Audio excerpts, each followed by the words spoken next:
O que fazer quando pessoas precisam de ajuda?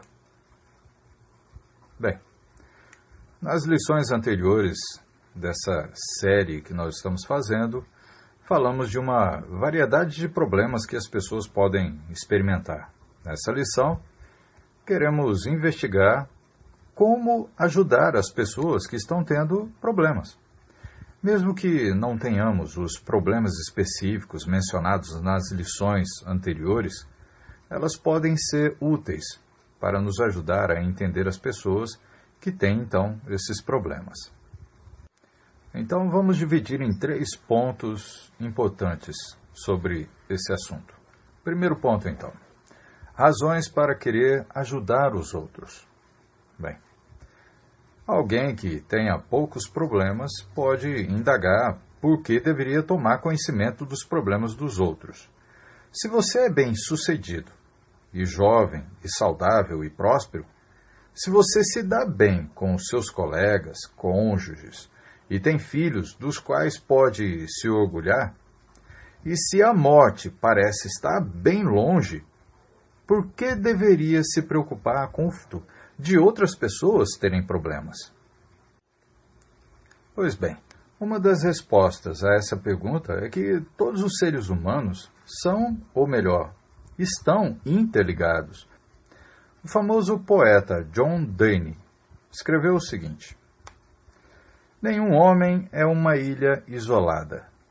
Bem, cada homem é uma partícula do continente, uma parte da Terra.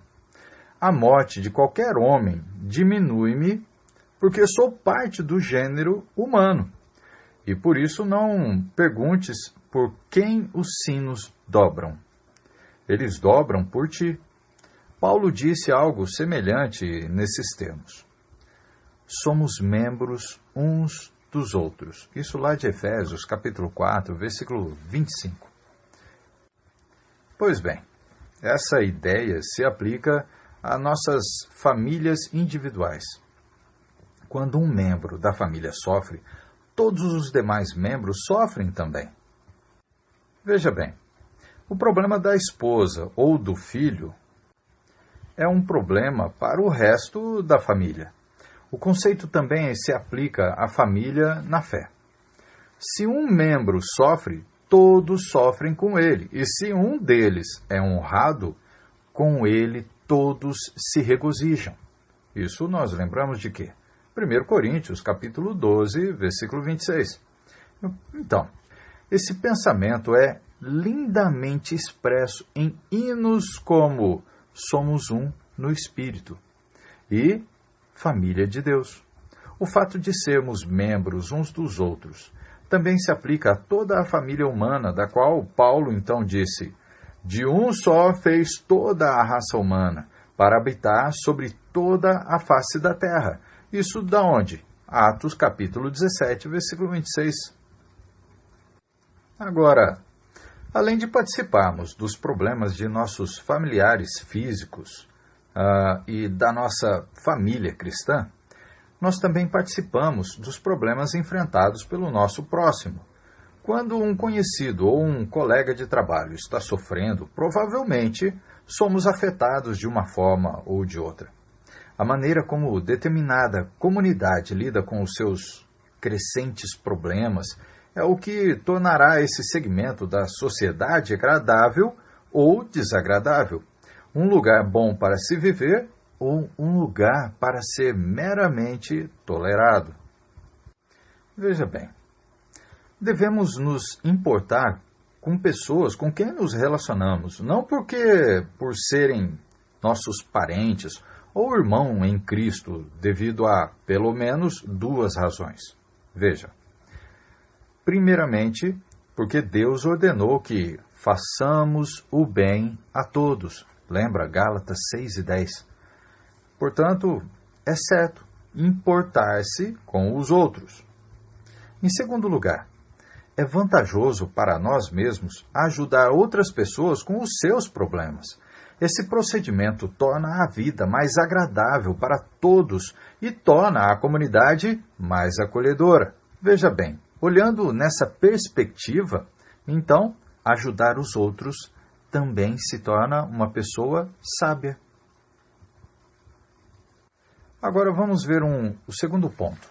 O segundo ponto diz assim: como não ajudar pessoas com problemas? Bem, como podemos ajudar pessoas? Pode ser mais fácil fazer uma lista do que não devemos fazer para ajudar quem está sofrendo do que especificar o que devemos fazer. Ok, então fiz uma lista de 4 itens do que não devemos fazer. Então, o primeiro: não devemos subestimar o problema. Bem, conheço algumas pessoas que reagem às dificuldades dos outros com um olhar vago e depois dizem o seguinte: nunca tive esse problema. Bem, essa atitude soa para a pessoa que confessa o problema como se a outra estivesse dizendo: como nunca tive esse problema, você também não deveria tê-lo. Se você o tem, deve ser uma pessoa má ou insensata. Olha, qualquer que seja o problema, ainda que pareça pequeno para os outros, ele é ele é uma grande preocupação para quem o tem. Agora, segundo, não. Olha só, não devemos fazer suposições ou dizer: sei como você se sente. Olha, veja bem, mesmo que já tenhamos tido experiências similares, as pessoas e as circunstâncias sempre diferem. Como não tivemos exatamente a mesma experiência, não podemos saber exatamente como o outro se sente. Então, tomem cuidado com essa frase. Terceiro, não.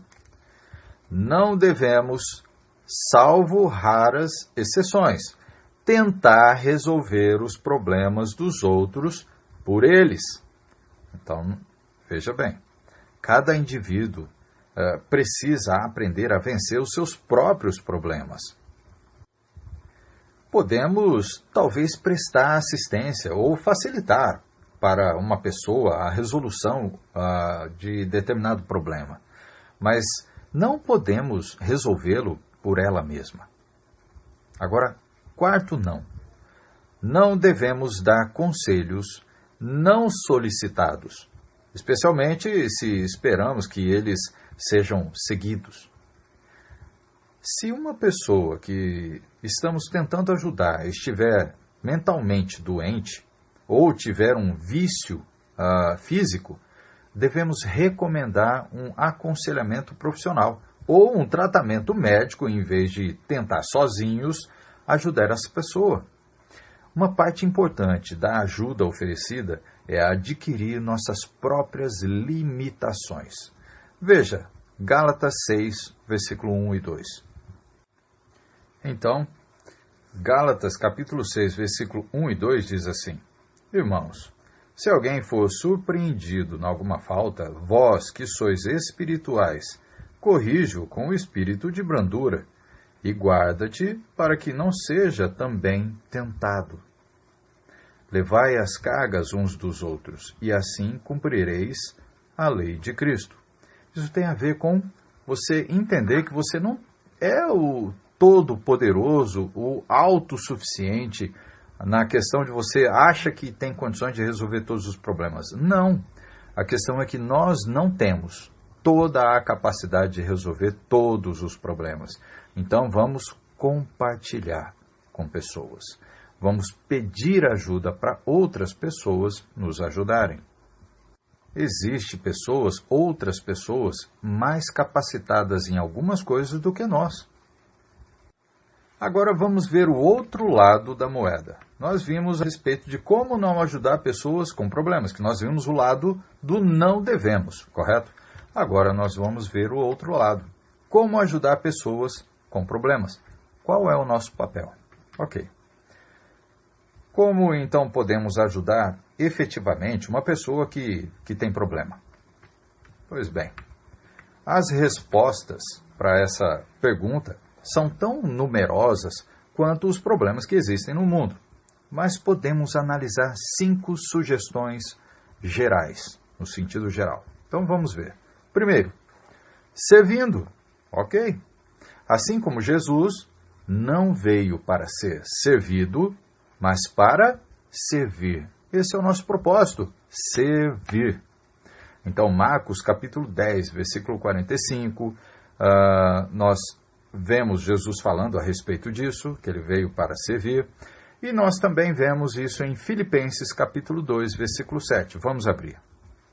Vamos ver então o que é que o apóstolo Paulo falou diretamente sobre Jesus. E ele disse assim, antes a si mesmo se esvaziou, assumindo a forma de servo, tornando-se em semelhança de homens, e reconhecido em figura humana. Isso a gente poderia dizer igual àquela questão, né? Quando você encontra uma pessoa que se acha cheio de si, então é uma pessoa que praticamente ela não tem espaço dentro dela para poder servir outras pessoas. Então, o que é que Jesus mostrou para nós? Que ele se esvaziou de si mesmo para então poder servir as pessoas, usando toda a sua vida, todo o seu tempo para compartilhar aquilo que ele estava recebendo de Deus. Nós vemos também que os cristãos foram chamados para servir os outros. Aonde vê isso? Mateus capítulo 23, versículo 11, Marcos capítulo 9, versículo 33 ao 35 e João capítulo 13, versículo 1 até o 17. E lendo o livro de Mateus capítulo 23, versículo 11, ele diz assim, mas o maior dentre vós será vosso servo. E nesse ponto de Mateus, a gente lê do capítulo 23, é Jesus falando com os fariseus, ou melhor, os escribas, né, os fariseus, com relação a que eles amam o primeiro lugar nos banquetes e as primeiras cadeiras nas sinagogas. E Jesus, então, deixa claro que o maior dentre vós será o vosso servo. Então, significa que nós fomos chamados para servir. Então, muitas vezes, quem tem problemas precisa ser servido, precisa de ajuda. Podemos visitar uma pessoa enferma, prestar assistência a quem está incapacitado e providenciar alimento para quem está em luto. Podemos até ter condições de prestar assistência financeira a quem está tendo problemas financeiros. Suprir essas necessidades é praticar a religião pura e sem mácula. Isso nós lembramos de Tiago, capítulo 1, versículo 27. Então diz assim, de Tiago 1 e 27. Mas vamos ler o 26, que isso aqui vai ajudar. Diz assim, se alguém supõe ser religioso, deixando de refrear a língua, antes enganando o próprio coração, a sua religião é vã. Então, 27. A religião pura e sem mácula para com o nosso Deus e Pai é essa: visitar os órfãos e as viúvas nas suas tribulações e a si mesmo guardar-se incontaminado do mundo. Então, como vimos Tiago falando, a nossa religião é o quê? É Cristo, ou no caso, a nossa religião é uma vida vivida como Cristo viveu, imitando a Cristo. Então, a nossa religião, para ser uma religião verdadeira, precisa ser uma religião que é vivida. Você expressa aquele conhecimento em ação. Então, a nossa religião é viver a vida com Cristo. Viver o que Cristo nos deixou como exemplo de vida. Isso é nossa religião. Viver como Cristo viveu. E não é ter uma religião, é ser. Viver a religião que é Cristo. É como ele mesmo disse, se você fala e não faz, a sua religião é vã. Nesse sentido. Pois bem, ok. Também é uma parte importante da pregação para o dia do juízo. Nosso destino será, em parte, definido por termos ou não alimentado os nossos, os famintos, dado de beber aos que têm sede, acolhido os estrangeiros, vestido os nus e visitado os enfermos e presos. Isso é um complemento, significando daquilo mesmo que a gente já leu de Tiago 1,27, que praticamente é Mateus 25, versículo 31 até o 46, que Jesus deixa bem claro que isso é a religião verdadeira. A religião verdadeira é você viver aquilo que você está aprendendo da base e sustentação de nossa vida aqui na Terra, que é o Evangelho de Cristo, que é a verdadeira doutrina de nossa vida. Ok, nós vimos então o primeiro, que é servindo. Agora, a segunda atitude que nós precisamos aprender é estar animando. Ainda que não tenhamos condições de prestar ajuda física ou talvez material, podemos animar ou encorajar pessoas que estão enfrentando problemas. Bem, isso eu vou lembrar também naquele ensino, né, que nós temos. Se você tem condições e não ajuda, nisso você está pecando. Se você tem ainda uma condição financeira ou física de poder ajudar e não faz, com certeza nisso você está pecando. Porque você está deixando de fazer aquilo que você foi chamado para fazer. Qual é o eterno propósito, né, de nossa vida, colocada por Cristo? Né? Isso a gente vai lembrar de Efésios capítulo 3. Efésios capítulo 3, versículo, acho que é 11, né? Que diz, segundo o eterno propósito que estabeleceu em Cristo Jesus, nosso Senhor. E aí Paulo está falando, né, que é para os irmãos não desanimar, continuar o trabalho, vai até o fim, né? Até o fim. Ok. Então, dentro desse pensamento, todo cristão deve ser um encorajador, como foi Barnabé. Vamos lembrar isso, né? Barnabé foi um assim. Atos, vamos ver, Atos capítulo 4, versículo 36. Olha só a atitude então de Barnabé. José, a quem os apóstolos deram o sobrenome de Barnabé, deram outro nome dele, né? Ok, que quer dizer filho de exortação, levita, natural de Chipre. Como tivesse um campo, vendendo, trouxe o preço e o depositou aos pés dos apóstolos. Bem, a atitude de Barnabé tem a ver com o que nós vemos no comecinho ali, no versículo 32, da multidão dos que creram, era o coração e alma. Era um só coração e alma. Todos eles pensavam a mesma coisa, tinham a mesma atitude, viviam como família. Viviam como família, porque somos famílias de Deus. Nós não somos chamados filhos? Ok. Quer ser um filho amado? Obedeça o que Deus deixou para nós. Procure saber qual o verdadeiro propósito seu aqui na terra. E qual é? Lembrando que propriamente Paulo disse, servir. Nós fomos chamados para servir, como Cristo fez aqui na terra. Agora vamos ver uma outra passagem em 1 Tessalonicenses capítulo 5, versículo 11 e o versículo 14. Diz assim: Consolai-vos, pois, uns aos outros, e edificai-vos reciprocamente, como também estáis fazendo. E o versículo 14 diz assim: Exortamo-vos também, irmãos, a que admoesteis os insubmissos, consoleis os desanimados, ampareis os fracos e sejais longânimos para com todos. Olha quanto trabalho nós temos como cristão. E isso nós vemos que o apóstolo Paulo ou Cristo está dizendo que só alguns têm que desenvolver isso? Não. Nós temos o mesmo Espírito Santo, que nos capacita. Agora, só vai nos capacitar se nós abrirmos os nossos corações.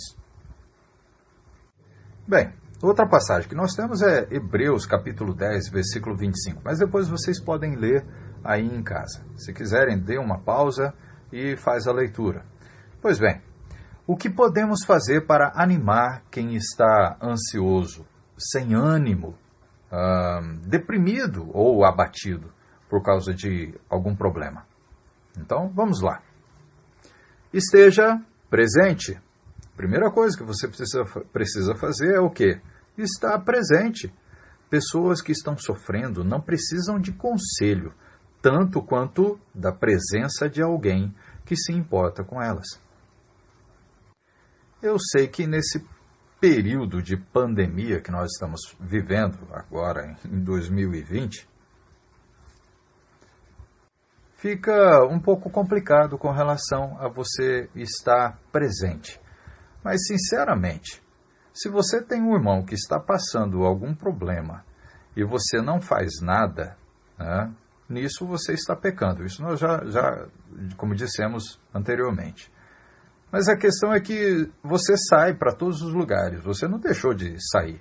Mas a questão é que a gente está aprendendo a viver um novo tipo de vida, uma nova forma de viver, né, com os seus cuidados e tudo. Então, um conselho, se o irmão precisa de ajuda, precisa que você esteja ao lado dele, por favor, vai. Porque se você vai para o mercado ou para outros lugares, você vai para o trabalho e vai consciente, vai tranquilo, porque você está se cuidando com máscara e tudo, então não deixa de ir na casa do irmão quando sabe que um irmão ou um parente ou que seja um próximo está com problema e precisa de ajuda. Outro ponto, saber ouvir. Talvez seja uma das coisas que muitos não sabem. Sabem falar, mas não sabem ouvir. Não está pronto para ouvir. Lembra Tiago falando? Tardio para falar, né? Mas pronto para ouvir. Ok.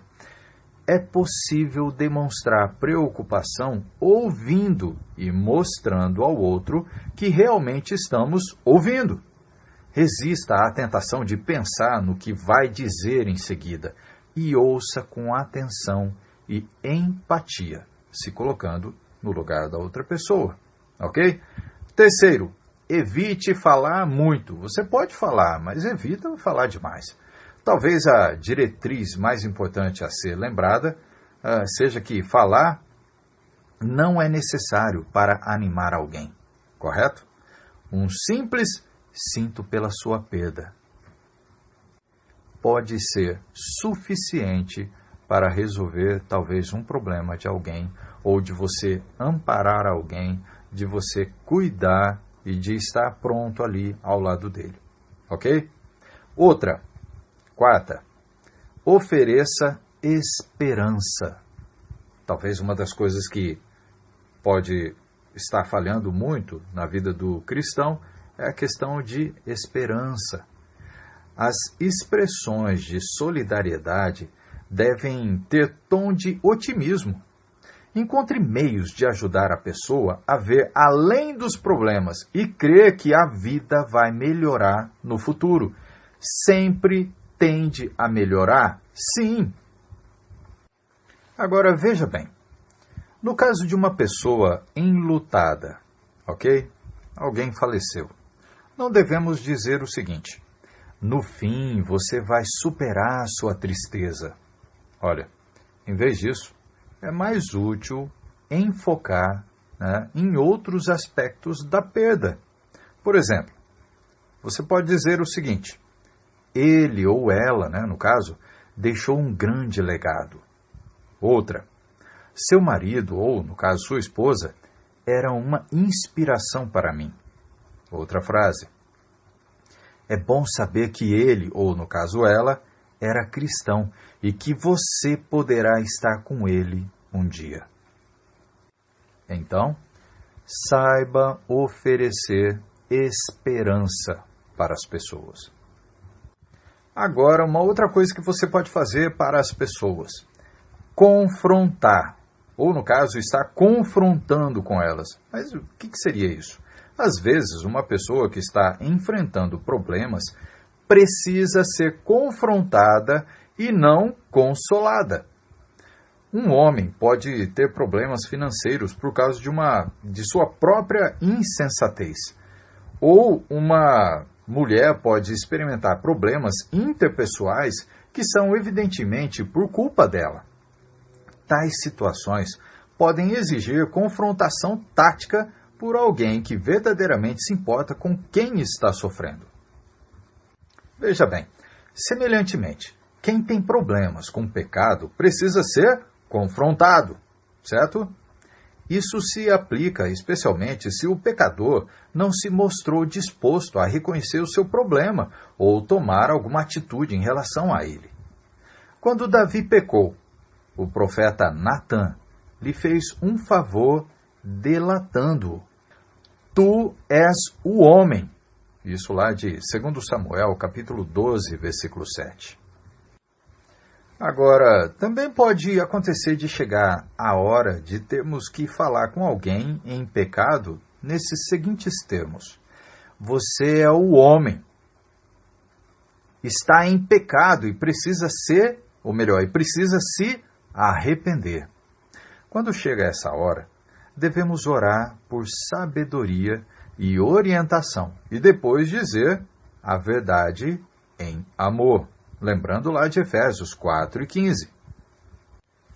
Pois bem, o objetivo precisa ser restaurar o pecador com espírito de brandura. Isso nós vamos lembrar onde? Gálatas 6, versículo 1. Nós já lemos isso. Então compare com 2 Timóteo 2, 24 ao 26. Bem, conforme a leitura que nós temos aqui de 2 Timóteo, capítulo 2, versículo 24 ao 26, Paulo está dando o conselho, ensinando Timóteo como é que ele deve proceder, que é, no caso, o nosso procedimento com relação aos cuidados que a gente precisa ter com as pessoas. Então ele diz assim, no versículo 24, Ora, é necessário que o servo do Senhor não viva a contender, e sim deve ser brando para com todos, apto para ensinar, paciente, disciplinando, com mansidão, tá vendo? Os que se opõem na expectativa de que Deus lhes conceda não só o arrependimento para conhecerem plenamente a verdade, mas também o retorno à sensatez, livrando-se eles dos laços do diabo, tendo sido feitos cativos por ele para cumprirem a sua vontade. E comparando com a passagem de Gálatas 6, versículo 1, ele diz assim, o próprio Paulo, falando, o apóstolo, Irmãos, se alguém for surpreendido em alguma falta, no caso de algum pecado, vós que sois espirituais, tem diferença, não é? Corrige-o com espírito de brandura e guarda-te para que não sejas também tentado. Aqui praticamente está deixando bem claro qual é o procedimento que a gente precisa ter. Agora, para a gente completar, a gente tem mais uma leitura. Vamos fazer também. Em 1 Pedro, capítulo 3, versículo 15, olha só o que ele diz, para a gente completar. Diz assim, Antes, santificai a Cristo como Senhor em vosso coração, estando sempre preparado para responder a todo aquele que vos pedir razão da esperança que há em vós. Para resolver alguns problemas, a gente precisa fazer o quê? É claro que esse último aqui de Pedro está deixando claro que todos nós, todo cristão precisa estar pronto para responder a todo aquele que vos pedir razão da esperança. A nossa esperança é a vida eterna. Então, a razão da gente estar pronto é para isso. Nós temos uma esperança que essa esperança não está nessa vida, mas está no porvir.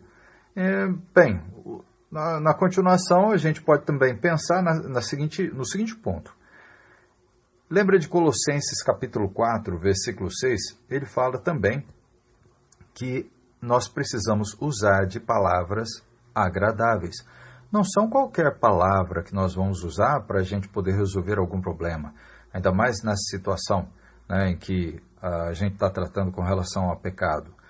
Para a gente ganhar a pessoa, é claro, você precisa usar as palavras corretas, mas é melhor a gente usar a Bíblia do que usar o nosso conhecimento, ou usar as palavras de Deus do que usar as nossas palavras, ok?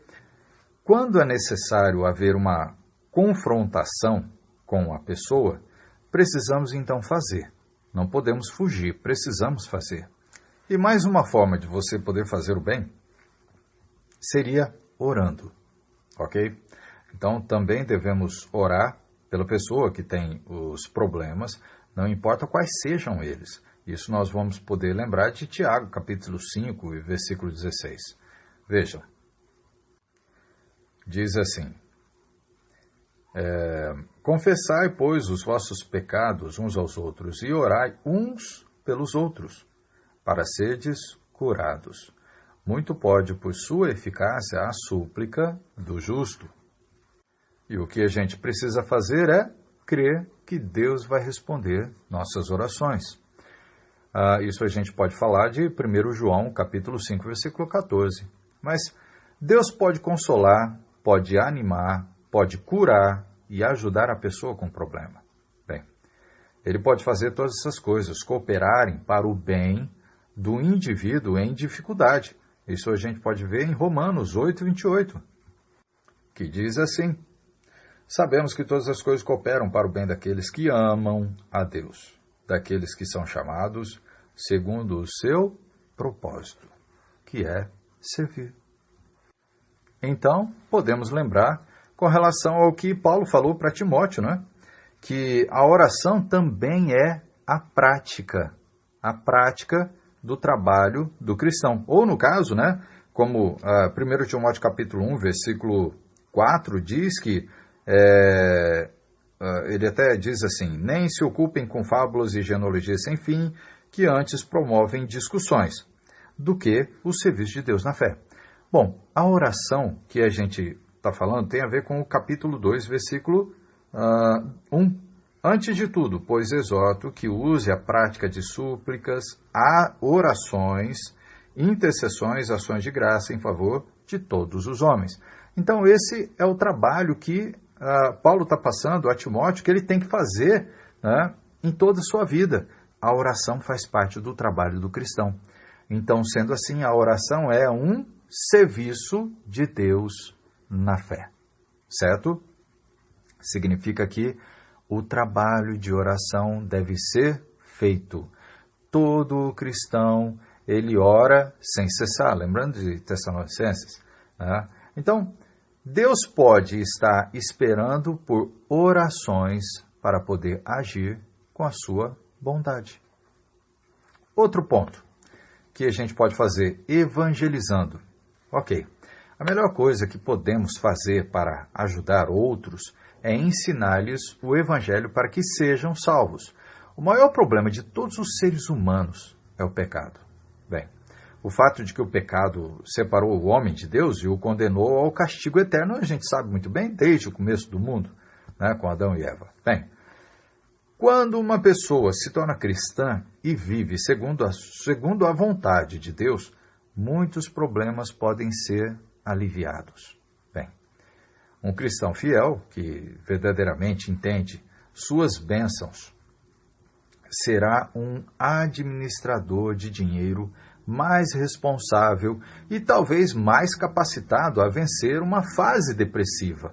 Bem, à medida que ele se esforça para se parecer mais com Cristo, isso a gente vai lembrar lá de Efésios capítulo 5, versículo 1, certamente vai melhorar suas relações com os outros seres humanos. Quanto mais próximo de Deus, quanto mais imitador do Mestre, o que vai acontecer? Mais relacionamentos bons nós teremos com as pessoas. Agora veja bem, quando queremos ajudar alguém, devemos encontrar oportunidades para apresentá-lo a Cristo, correto? Por intermédio de quem ele poderá usufruir de uma vida abundante. E vai ser com Deus. Veja lá, João capítulo 10, versículo 10. Vejam bem o que Jesus está falando aqui. João capítulo 10, versículo 10. É claro que depois vocês podem ler o capítulo todo ou os versículos anteriores, vocês vão compreender bem o que Jesus está querendo dizer aqui. Mas só o versículo 10 já vai ajudar. Olha só. O ladrão vem somente para roubar, matar e destruir. Agora, eu vim para quê? Eu vim para que tenham vida e tenham em abundância. Essa abundância de vida só vai ter se nós estivermos vivendo uma vida em Cristo, com Cristo e somente a Ele. Ele sendo o nosso centro de nossa vida, o centro de nossa vida. Pois bem, depois de você crer em Jesus, o que você faz?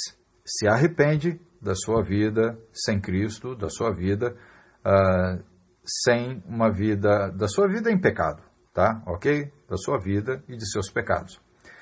Você então depois confessa a fé em Cristo e você é batizado.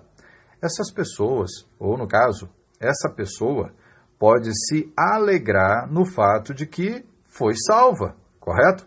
Seus pecados perdoados e agora ela está entre os filhos de Deus. Nessa hora, então, somos chamados de filhos de Deus. Até então, sem Cristo, nós somos chamados de criaturas do Deus vivo. Bem, às vezes enfrentar um problema torna o indivíduo particularmente mais receptivo ao Evangelho, ok? Então, vamos concluir.